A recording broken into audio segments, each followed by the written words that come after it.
Bakit napaka-unfair? Ang tanong ko, masama ba si mama?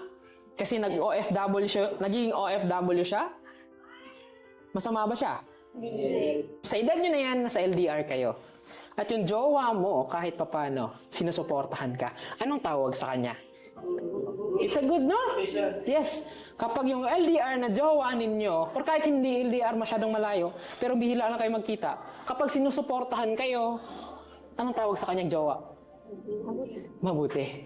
Am I correct? Yes, sir. Pero tingnan nyo to. Bakit kapag yung magulang ninyo, iniwan kayo at nagiging OFW, sinusuportahan kayo sa pag-aaral ninyo, anong tingin nyo sa kanila? Masama. Hindi lahat. Hindi lahat. Pero di ba? Napansin nyo? Na kapag yung jowa mo, LDR kayo, or medyo malayo kayo, at naging kayo, tinatawagan ka niya, sinusuportahan ka niya, anong tawag mo sa kanya? Pangarap mo siyang jowa. Pero, kapag ang nanay nyo o tatay nyo naging OFW, sinusuportahan kayo, binibigay yung kahit papano na tulong para sa inyo, anong tawag nyo sa kanila? Masama. Hindi lahat. Pero bakit bias? Bakit hindi patas?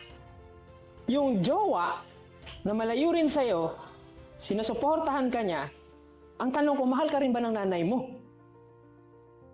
Kaya umalis siya sa inyo. Mahal ba kayo? Mahal kayo.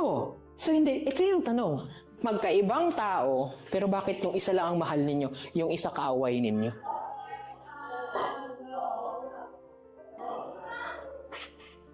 Nagets niyo yung point? Ulitin natin, kay parang ang iba hindi naintindihan. May jowa ka, LDR. Am I correct? Or kahit yung hindi LDR, yung sabi mong malayo sila sa Zamboanga lang, sa Dipolog lang, hindi naman ganun kalayo. Nakikita pa rin kayo, pero bihira lang. Anong tawag nyo sa jowa nyo pag sinuportahan nila kayo? Ha? Mabuti. Kapag sinabi niya mag-aral ka ng mabuti, tapusin natin yung pag-aaral natin, anong tawag nyo sa jowa ninyo? Mabuting jowa. Pero bakit pag ang nanay ninyo, nag-OFW, nagtrabaho sila, at nagpapadala sila ng pera para sa inyo, minsan ang tingin nyo sa kanila, masama sila kasi iniwan nila kayo. Ang tanong ko, yung pagpunta ba ng mama mo, naintindihan nyo ba kahit papano na pumunta sila doon kasi hindi nila gustong makita kayo na kahit ulam ninyo, hindi nyo mabili? Naiintindihan nyo ba yun? Yes. Pero bakit galit kayo sa kanila? Samantalang dito si jowa, mahal nyo. Yes, mahal kayo ng jowa ninyo. Mahal nyo yung jowa ninyo. Pero bakit napaka-unfair para kay mama? Napaka-unfair para kay papa? Bakit napaka-unfair? Ang tanong ko, masama ba si mama? Kasi nag-OFW siya, naging OFW siya? Masama ba siya? Hindi.